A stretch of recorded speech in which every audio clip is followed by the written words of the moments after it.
N'hésitez pas à liker la vidéo si elle vous plaît et si vous êtes nouveau sur la chaîne, n'oubliez pas de vous abonner et d'activer la notification pour ne rater aucune de nos prochaines vidéos. On commence. Vos yeux sont habitués à voir des choses immenses, des buildings à couper le souffle, des navires gigantesques ou encore des monuments incroyablement hauts.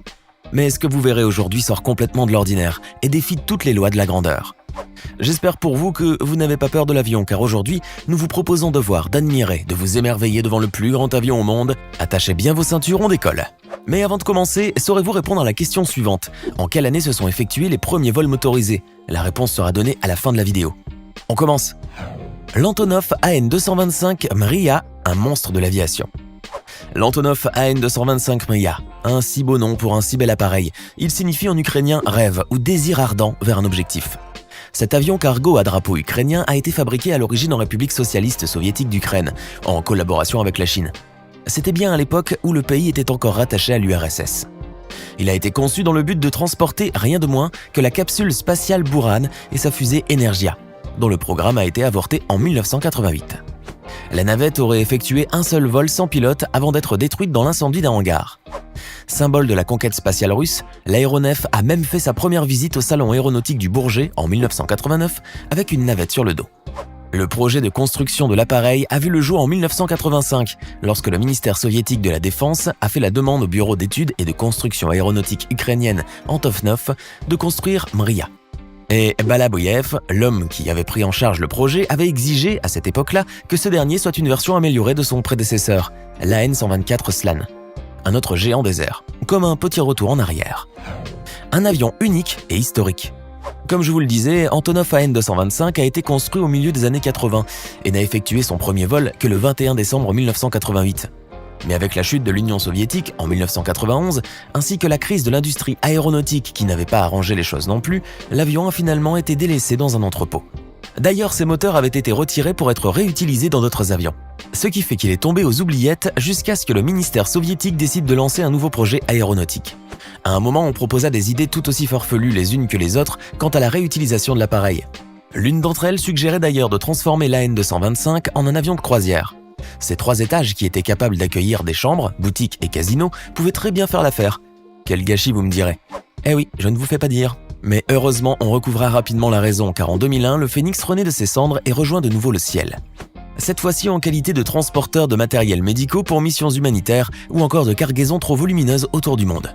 Aujourd'hui, Mriya est officiellement un avion cargo transporteur commercial de charge. Un avion hors norme. Si ce mastodonte désert réunit à chacun de ses atterrissages des milliers de personnes, c'est bien parce que ce n'est pas un avion comme les autres. Préparez-vous à être sidéré. La première conception, le développement et l'assemblage de l'AN-225 Mriya ont nécessité un peu moins de 4 ans, entre 1984 et 1988, ce qui est extrêmement rapide pour un avion d'une telle envergure. Et comme il devait être une amélioration de l'AN-124 Ruslan, la section avant du fuselage du Mriya a donc été rallongée de 8 mètres. En revanche, sa section inférieure a été écourtée d'1 mètre afin de compenser le poids du gigantesque stabilisateur de l'appareil. Pour améliorer la stabilité de ce dernier lors de transports de cargaisons, particulièrement lourdes, les ingénieurs ont dû intégrer une deuxième queue à l'avion. Quant au train d'atterrissage de l'AN-225, ce dernier en dispose de 14 au total, tandis que son aîné en comptait 10 seulement. Mais ce n'est pas étonnant, vu le poids de la bête, il fallait bien mettre les bouchées doubles. Et puisqu'on parle de poids, sachez que l'AN-225 Mriya est officiellement l'avion cargo le plus lourd au monde.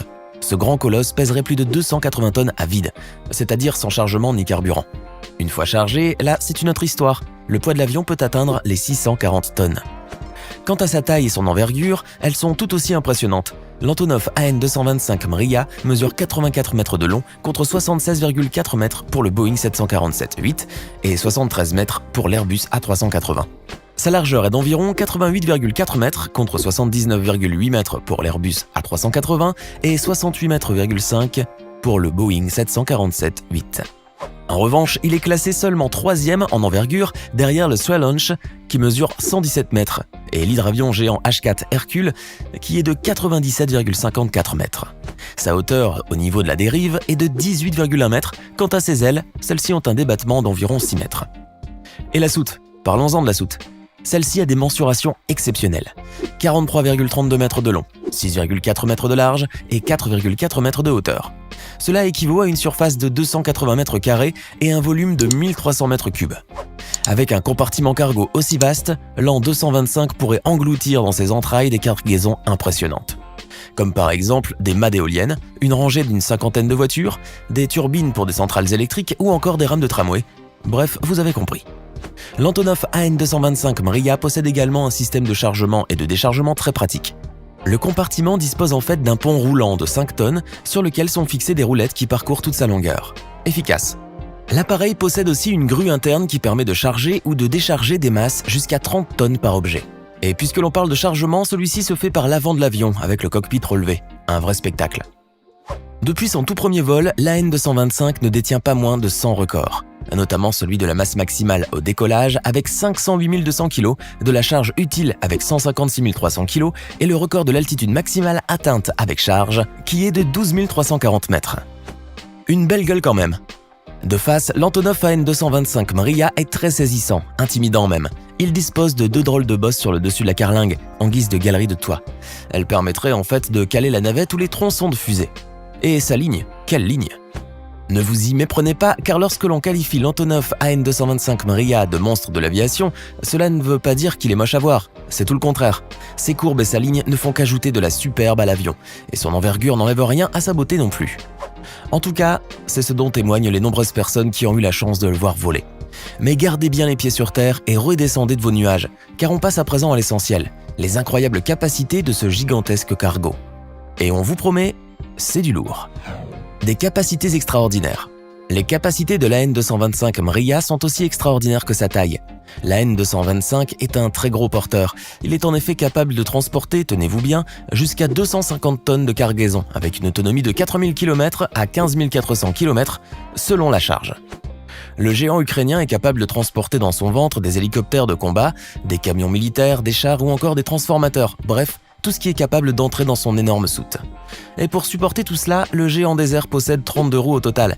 Et encore, l'Antonov AN-225 n'a encore jamais été utilisé au maximum de son potentiel. Aussi, l'appareil possède une maniabilité déconcertante. Il est d'ailleurs aussi facile à piloter qu'un avion de ligne classique. Pour la petite histoire, lors d'une démonstration en 1989 au-dessus du salon aéronautique du Bourget, l'Antonov AN-225 avait effectué un virage avec un angle de 45 degrés. Pourtant, l'avion avait sur le dos la navette spatiale Buran qui était fixée à son fuselage, laquelle pesait déjà près de 62 tonnes. Une puissance à couper le souffle. Et ce n'est pas fini. L'AN-225 Mriya est un hexaréacteur, c'est-à-dire qu'il possède 6 turboréacteurs à double flux de type D18T-BN. Oui, en même temps, vous me direz que c'est normal. Certes, il faut avoir des cœurs bien solides pour pouvoir soulever de telles charges. Le poids initial de l'avion est celui des cargaisons réunies. Surtout lorsque l'on sait que ce colosse des airs peut atteindre une vitesse de croisière de 850 km/h sur de très longues distances. Par exemple, il est capable d'effectuer des vols intercontinentaux sans escale en des temps records. On vous avait dit que ça frôlait l'irréalisme. Son utilité actuelle. Actuellement, le plus grand avion au monde n'effectue que quelques vols par an seulement et prévoit de parcourir le globe au moins jusqu'en 2033. Toutefois, le deuxième exemplaire dont la construction avait été interrompue lors de l'éclatement de l'URSS serait un sujet remis sur la table depuis peu. On pourrait donc s'attendre prochainement à ce qu'un deuxième AN-225 vienne surplomber les cieux, même si à ce jour aucune information officielle n'a été communiquée à ce sujet. En attendant, le seul et unique AN-225 Mriya continue à servir le monde. Récemment, le Titan a réalisé en Pologne une livraison de plus de 100 tonnes d'équipements médicaux pour aider à la lutte contre la pandémie du Covid-19. En plus d'une autre de 150 tonnes dont 8 millions de masques FFP2 en provenance de Chine pour la France. Le 27 avril 2020, il a servi l'Allemagne en transportant 10 millions de masques de protection provenant également de la Chine. En mai 2020, l'AN-225 Mriya a effectué un vol pour le compte du gouvernement du Québec, partant de la Chine pour les approvisionner en matériel médical, toujours pour la même cause. L'atterrissage du cargo a eu lieu vers 20h à l'aéroport international Montréal-Mirabel. À peine a-t-il déchargé toute la cargaison en 8 heures qu'il a aussitôt repris son envol vers 7h du matin. Une vraie machine de guerre. Tout aussi utile qu'impressionnant, l'AN-225 attire à chaque atterrissage des milliers de passionnés d'aviation. D'ailleurs, le dimanche 2 août 2020, le plus grand cargo du monde a dû effectuer une escale technique à Châteauroux en France pour faire le plein de carburant. Bien sûr, cela n'est naturellement pas passé inaperçu. Plusieurs personnes de départements voisins ont fait le déplacement pour répondre présent au rendez-vous avec le géant, histoire d'émerveiller les yeux. Un passionné d'aviation a même confié avoir fait un voyage de 8 heures depuis Amsterdam pour venir admirer l'avion. Un autre a même déclaré à la presse qu'il avait dormi dans sa voiture pour pouvoir assister au décollage du lendemain pour Tel Aviv. Bref, on a tout dit, on vous laisse maintenant admirer la bête. Alors que pensez-vous du plus grand avion au monde? Dites-nous ce que vous en pensez dans les commentaires. Au fait, j'allais oublier, c'est en 1903 qu'ont eu lieu les premiers vols motorisés par les frères Wright, les pionniers de l'aviation. Ah oui, et si vous aimez les vidéos des records incroyables et insolites, venez vite faire un tour sur notre page Facebook La Mafaché TV. Croyez-moi, vous serez incroyablement surpris.